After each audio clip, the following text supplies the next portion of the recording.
Oke, pada kesempatan kali ini saya akan menjelaskan tentang itu software slicer.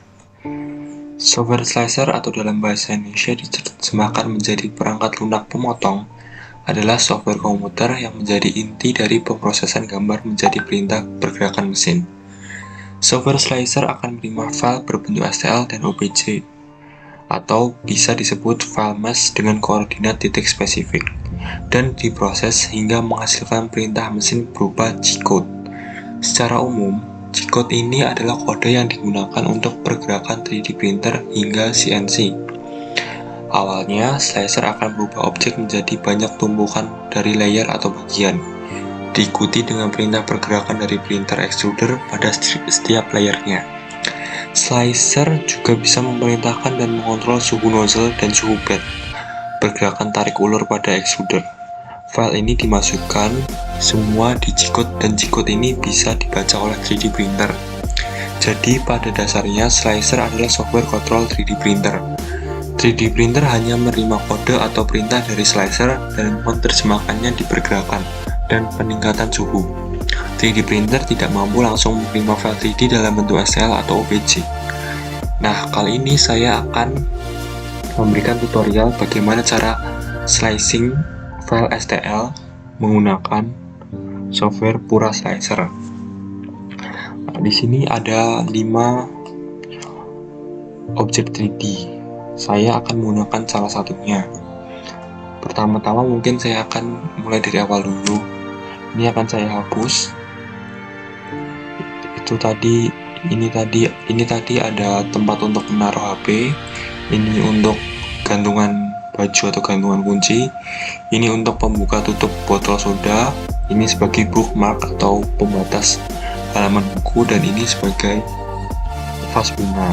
Mungkin saya akan menggunakan salah satunya. Akan saya mulai dari awal untuk meng-add-nya. Pada bagian awal ketika Anda membuka Prusa Slicer, di sini ada tombol add. Pilih tombol add, lalu pilih software, pilih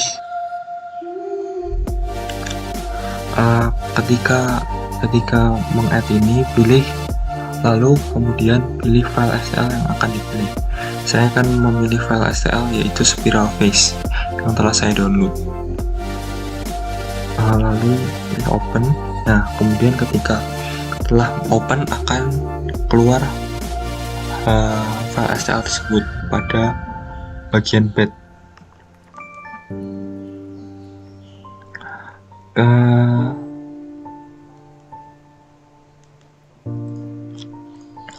Kemudian kita bisa mengatur seberapa besar, atau kita bahkan bisa menduplikasi desain ini.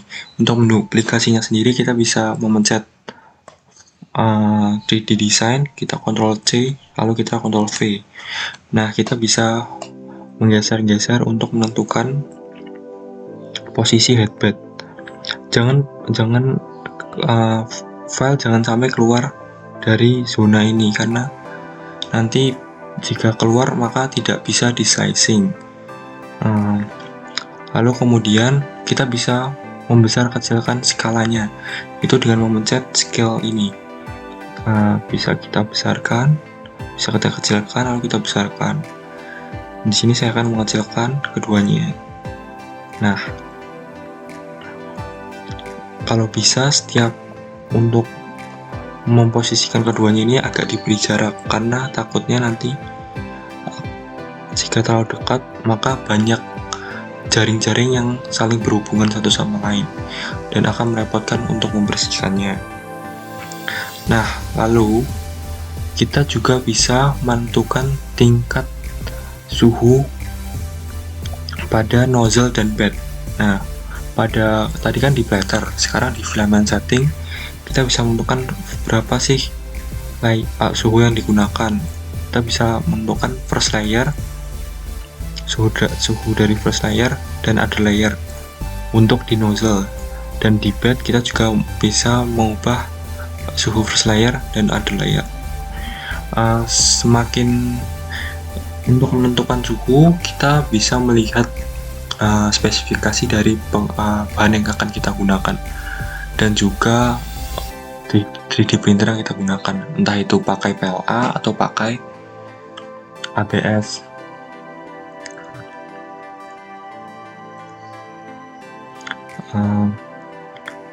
Jika sudah, kita bisa mengslice-nya. Ini lalu ada, oh ya, sebelum itu di sini ada support. Support itu jika bagian 3D-nya itu melayang atau tidak menyentuh tanah semua. Kalau ini kan menyentuh tanah semua, itu akan diberi support. Support itu untuk penyangga. Jadi 3D printingnya ketika di print dan dia tidak punya penyangga, maka akan melemahkan, bahkan tidak bisa di print dengan maksimal. Karena itu ada fitur support. Jika sudah, kita bisa men-slice-nya. Nah, men-slice ini membutuhkan beberapa waktu. Nah, inilah hasilnya ketika sudah selesai di slice.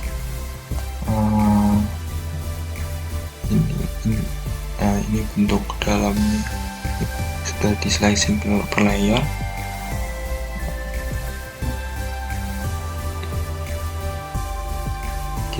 Setelah itu kita bisa mengekspor G-code nanti.